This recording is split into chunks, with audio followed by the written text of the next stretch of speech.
Lately, a couple of guests had even checked in and then simply given up on the place, leaving their luggage and running away. Their accommodation had been paid for in advance. It wasn't as if they were trying to dodge their bills, and she could only assume the sheer boredom of the fetch had driven them out. And the wallpaper in the bedrooms was quite offensive. She didn't think she'd want to sleep inside it either. When Bryony wasn't folding away other people's abandoned pyjamas and storing their unwanted sponge bags in the unlikely event of their coming back for them, she was dealing with the health and beauty requirements of golfers' bored wives, coordinating the coaching and playing and post-game massage and bar lunch requirements of the golfers, and generally fielding every bizarre request and complaint that an old hotel full of petulant people can generate on any given day. She didn't get a lot of downtime. But she'd been having a quiet spell lately. For as long as 6 minutes, she'd been able to ponder whether she'd have her tea with or without a biscuit, and whether the biscuit would be a mint yo-yo or an Abbey Crunch. It wasn't so long ago that she'd been able to tease apart all the convolutions of French foreign policy under Cardinal Richelieu, but now even a choice between 2 biscuits was likely to give her a headache. And Mangold would probably have eaten them in the meantime, even though they were her biscuits. And, now that she thought of it, she was getting a lot of headaches, and that was probably Mangold's fault too.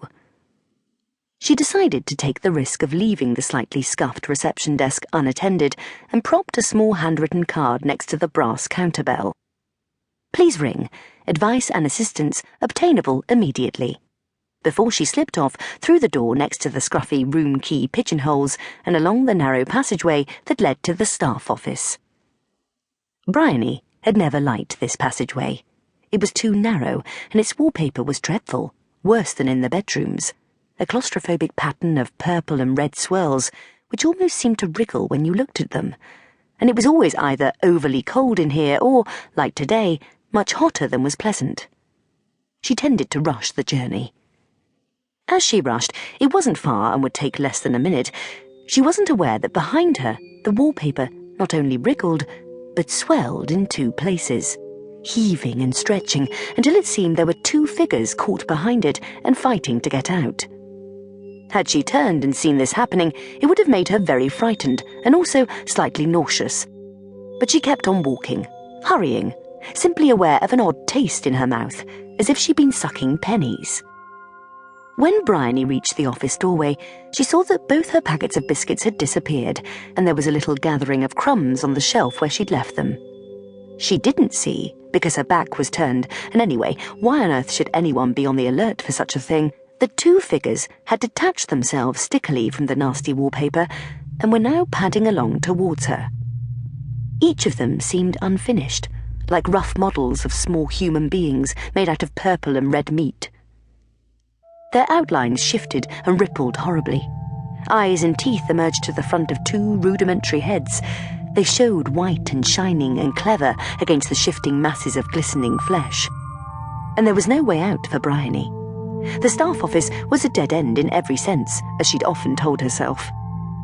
Oh, bum, Bryony sighed. This was going to be another awful day, and she had the very distinct feeling she was being watched.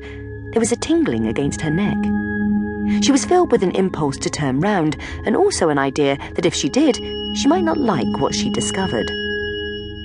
As they walked, now very close to Bryony, the figures kept altering, their outlines firming, features coming into focus and solidifying. Then 4 arms stretched out towards her and, as they lifted, were sheathed in fresh skin. 4 hands became completely hand-like, with 4 thumbs and 16 fingers and 20 fingernails, just as they reached out to clutch her.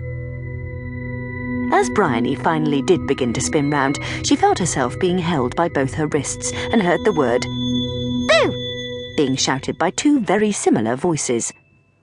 Oh, for goodness sake! It was the Fetch twins, Honor and Xavier, looking up at her and giggling while they squeezed her wrists. "You 2 nearly scared the life out of me." "That would be bad. Your life should be in you," said Xavier, the boy twin. The Fetch twins weren't absolutely identical, as they liked to tell everyone. They were a boy and a girl, very alike, but not the same.